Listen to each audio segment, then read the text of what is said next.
Ernakulam city മേഖലയിൽ August 31 വരെയും rural ജില്ലയിൽ സെപ്റ്റംബർ 30 വരെയുമുള്ള കണക്കിൽ ഈ വർഷം ഇതുവരെയും മരിച്ചത് 347 പേരാണ്.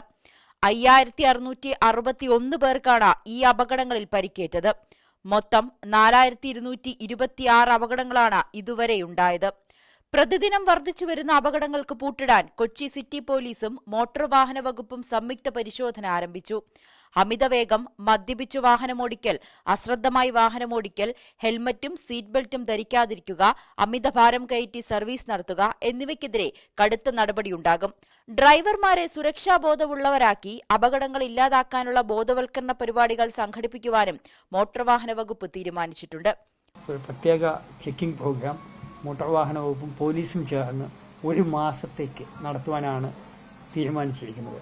അപകടങ്ങളുടെ പശ്ചാത്തലത്തിലാണ് പ്രസ്തുത തീരുമാനം എടുത്തിരിക്കുന്നത്. നഗരത്തിൽ സർവീസ് നടത്തുന്ന സ്വകാര്യ ബസ്സുകളുടെ മത്സരയോട്ടവും ഓട്ടോറിക്ഷകളുടെ ഹോൺ മുഴക്കലും മറ്റു വാഹനങ്ങളെ ഓവർടേക്ക് ചെയ്യുന്നതും ഹൈക്കോടതി അടക്കം വിലക്കിയിട്ടും ഇത് പാലിക്കപ്പെടുന്നില്ല.